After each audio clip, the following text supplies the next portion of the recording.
Rahul Mankoottam MLA ഒരു ഒന്നൊന്നര മുതലാണ്. കോൺഗ്രസിനെ സംബന്ധിച്ചിടത്തോളം വലിയ മുതൽക്കൂട്ടാണ് ആ MLA.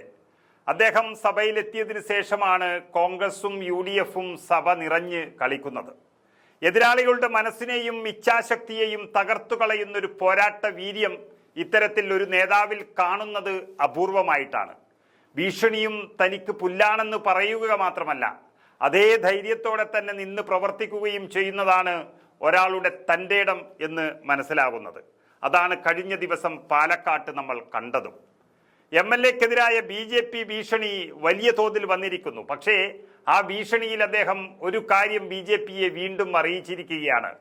കാൽ വെട്ടിക്കളയുമെന്നാണ് BJP ഭീഷണിപ്പെടുത്തിയത്. എന്നാൽ കാൽ വെട്ടിക്കളയും എന്നാണ് ഭീഷണിയെങ്കിൽ ആ കാൽ ഉള്ളിടത്തോളം കാലം അതേ കാല് കുത്തിക്കൊണ്ട് തന്നെ RSS എന്ന വർഗീയ പ്രസ്ഥാനത്തിനെതിരെ സംസാരിക്കുമെന്നും, ഇനി കാല് വെട്ടിക്കളഞ്ഞാലും ഉള്ള ഉടൽ വെച്ചുകൊണ്ട് RSSനെതിരെ സംസാരിക്കുമെന്നും MLA വെല്ലുവിളിച്ചിരിക്കുകയാണ്. ശരിക്കും പറഞ്ഞാൽ മതേതര വിശ്വാസികളിൽ അത് വലിയൊരു കോരിത്തെരിപ്പാണ് ഉണ്ടാക്കിയിരിക്കുന്നത്. ഈ സംസാരം നിർത്തണമെങ്കിൽ നാവറുക്കേണ്ടി വരുമെന്നാണ് MLA അറിയിച്ചിരിക്കുന്നത്.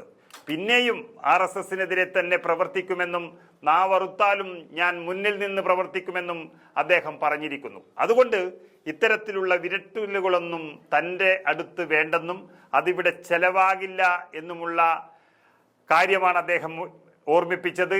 അത് ചെലവാകുന്ന ഇടത്ത് നോക്കിയാൽ മതിയെന്നും MLA വ്യക്തമാക്കുകയാണ്. ഇനി തീവണ്ടിയിൽ വന്ന് പ്ലാറ്റ്ഫോമിൽ ഇറങ്ങുമ്പോഴാണ് കാലുകൊത്തുന്നതെങ്കിൽ ഈ പ്ലാറ്റ്ഫോം ടിക്കറ്റ് കൊടുക്കുന്നത് RSS അല്ലെന്നും, അങ്ങനെയുള്ള കാലത്ത് അതിനെക്കുറിച്ച് ആലോചിക്കാമെന്നും പറഞ്ഞ രാഹുൽ മാങ്കൂട്ടം ട്രെയിനിൽ കയറാനും വന്നിറങ്ങാനും കാലു കുത്തി നിൽക്കാനും അറിയാമെന്നും BJPയെ വിളിച്ച് ഓർമ്മിപ്പിച്ചിരിക്കുന്നു.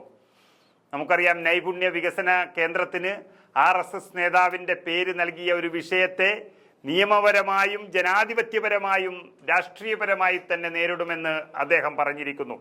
ഒരു ജനപ്രതിനിധിയുടെ കാല് വെട്ടുമെന്ന് BJP നേതാവ് ഭീഷണിപ്പെടുത്തിയിട്ടും ആ ഭീഷണി പ്രസംഗം നാടാകെ കേൾക്കുമ്പോഴും ആ പ്രസംഗത്തിന്റെ മേൽ പിണറായി വിജയന്റെ പോലീസ് കേസെടുക്കുമോ എന്നും MLA വെല്ലുവിളിച്ചിരിക്കുന്നു. എത്ര ഭീഷണിപ്പെടുത്തിയാലും RSSനോടുള്ള എതിർപ്പ് തുടരുമെന്നും അതിനെ ഇത്രയേ കാണുന്നുവെന്നും മാങ്കൂട്ടം വ്യക്തമാക്കി. അതായത് RSS നേതാക്കളെ അവഹേളിച്ചാൽ MLAയെ പാലക്കാട് കാലുകുത്താൻ അനുവദിക്കില്ല എന്നായിരുന്നു BJPയുടെ ഭീഷണി. അത് മൈക്ക് കെട്ടിയിട്ടാണ് BJP നേതാക്കൾ ഭീഷണിപ്പെടുത്തിയത്.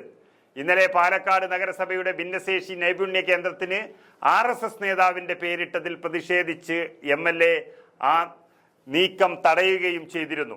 അതിലാണ് ഭീഷണി വന്നത്. അതിനെയാണ് രാഹുൽ മാങ്കൂട്ടത്തിൽ MLA നെഞ്ചും വിരിച്ച് നേരിട്ടത്. അദ്ദേഹത്തിന്റെ വാക്കുകൾ തന്നെ നമുക്ക് കേട്ടു നോക്കാം. കുത്തിക്കളയും എന്നാണ് ഭീഷണിയെങ്കിൽ കാലുള്ളിടത്തോളം കാലം കാല് കുത്തി തന്നെ RSSനെതിരായിട്ട് സംസാരിക്കും. ഇനി ഇവർ ഈ കാലങ്ങ് വെട്ടിയെടുത്താൽ ഉള്ള ഉടൽ വെച്ചിട്ട് RSSനെതിരെ പിന്നെയും സംസാരിക്കും.